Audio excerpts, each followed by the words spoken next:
किसी समय भारतीय संस्कृति में एक वर्ष में 365 त्योहार हुआ करते थे। दूसरे शब्दों में कहे तो वे साल के प्रतिदिन कोई ना कोई उत्सव मनाने का बहाना खोजते हैं। ये 365 त्योहार विविध कारणों तथा जीवन के विविध उद्देश्यों से जुड़ा होता है। इन्हें विविध ऐतिहासिक घटनाओं, विजयश्री तथा जीवन की कुछ अवस्थाओं जैसे फसल की बुनाई, रोपाई और कटाई आदि से जोड़ा गया था। हर अवस्था और हर परिस्थिति के लिए हमारे पास एक त्योहार था, परंतु महाशिवरात्रि का महत्व सबसे अलग है।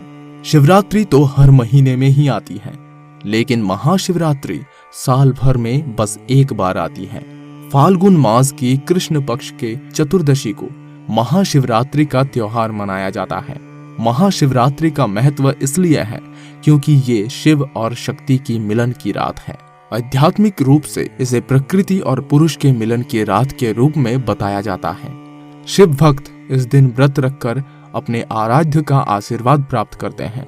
मंदिरों में जलाभिषेक का कार्यक्रम दिन भर चलता है। लेकिन क्या आपको पता है कि महाशिवरात्रि क्यों मनाई जाती है? इसके पीछे की घटना क्या है?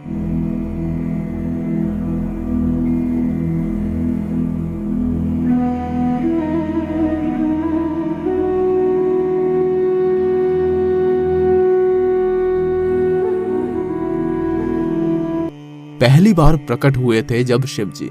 पौराणिक कथाओं के अनुसार महाशिवरात्रि के दिन शिवजी पहली बार प्रकट हुए थे। शिव का प्रकट ज्योतिर्लिंग यानी कि अग्नि के शिवलिंग के रूप में था। ऐसा शिवलिंग जिसका ना तो आदि था और ना ही अंत था। बताया जाता है कि शिवलिंग का पता लगाने के लिए ब्रह्मा जी हंस के रूप में शिवलिंग के सबसे ऊपरी भाग को देखने की कोशिश कर रहे थे, लेकिन वो सफल नहीं हो पाए। वो शिवलिंग के सबसे ऊपरी भाग तक पहुंच ही नहीं पाए। दूसरी ओर भगवान विष्णु भी बराह के रूप लेकर शिवलिंग के आधार ढूंढ रहे थे, लेकिन उन्हें भी आधार नहीं मिला। 64 जगहों पर प्रकट हुए थे शिवलिंग। एक और कथा ये भी है कि महाशिवरात्रि के दिन ही शिवलिंग विभिन्न 64 जगहों पर प्रकट हुए थे। उनमें से हमें केवल 12 जगहों का नाम पता है। उन्हें हम 12 ज्योतिर्लिंग नाम से जानते हैं। महाशिवरात्रि के दिन उज्जैन के महाकालेश्वर मंदिर में लोग दीप स्तंभ लगाते हैं। दीप स्तंभ इसलिए लगाते हैं ताकि शिवजी के अग्नि वाले अनंत लिंग का अनुभव कर सकें। ये जो मूर्ति है उसका नाम है लिंगोद्भव, यानी कि जो लिंग से प्रकट हुए थे।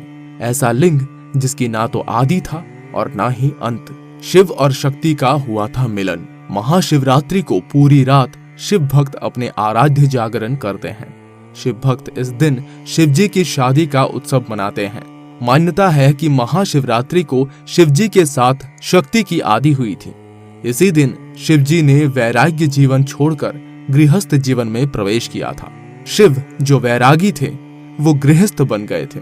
महाशिवरात्रि का आध्यात्मिक महत्व क्या है?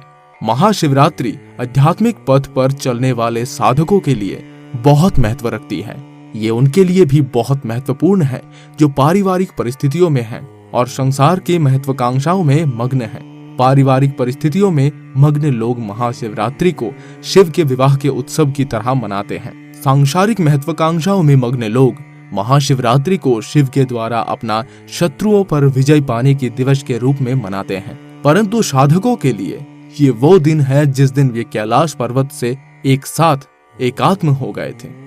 वो एक पर्वत की भांति स्थिर एवं निश्चल हो गए थे। योगिक परंपरा में शिव को किसी देवता की तरह नहीं पूजा जाता है।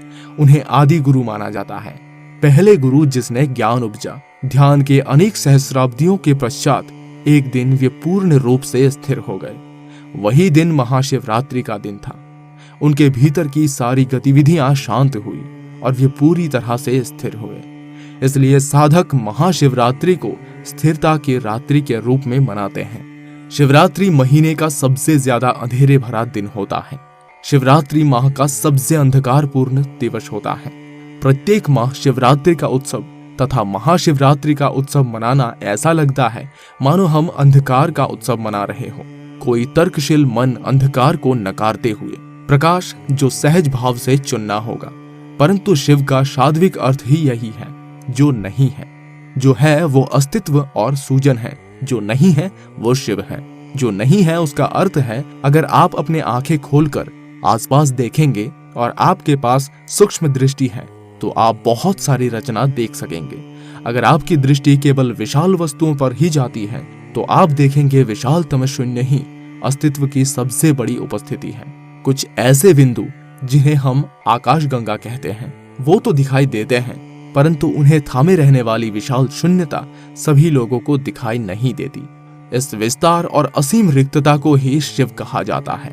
वर्तमान में आधुनिक विज्ञान ने भी साबित कर दिया है कि सब कुछ शून्य से ही उपजा है और शून्य में ही विलीन हो जाता है। इसी संदर्भ में शिव यानी विशाल रिक्तता या शून्यता को महादेव के रूप में माना जाता है। इस ग्रह के प्रत्येक धर्म एवं संस्कृति में सदा दिव्यता सर्वव्यापी हो सकती है। ऐसी वस्तु जो हर स्थान पर उपस्थित हो सकती है वो केवल अंधकार, शून्यता या रिक्तता ही है। सामान्यतः जब लोग अपना कल्याण चाहते हैं तो हम उस दिव्य को प्रकाश के रूप में दर्शाते हैं। जब लोग अपने कल्याण से ऊपर उठकर अपने जीवन से परे जाने पर, विलीन होने पर ध्यान देते हैं और उनकी उपासना और साधना का उद्देश्य विलयन ही हो तो हम सदा उनके लिए दिव्यता को अंधकार के रूप में परिभाषित करते हैं। महाशिवरात्रि, जागृति की रात। महाशिवरात्रि एक अवसर और संभावना है जब आप स्वयं को हर मनुष्य के भीतर बसी असीम रिक्तता के साथ जोड़ सकते हैं जो कि सारे सृजन का स्रोत है। एक और शिव संहारक कहलाते हैं और दूसरी ओर वे सबसे करुणामयी भी है।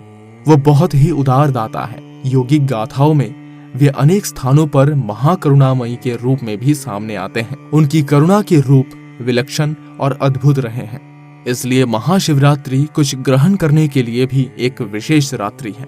ये हमारी इच्छा तथा आशीर्वाद है कि आप इस रात में कम से कम एक क्षण के लिए उस असीम विस्तार का अनुभव कर रहे हैं जिसे हम शिव कहते हैं। ये केवल एक नींद से जागते रहने की रात भर ना रह जाए। ये आपके लिए जागरण की रात्रि होनी चाहिए, चेतना एवं जागरूकता से भरी हुई एक रात।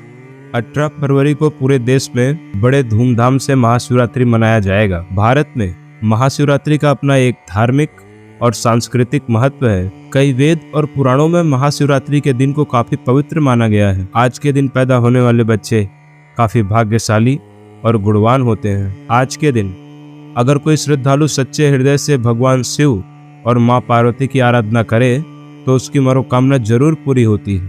हर हर महादेव।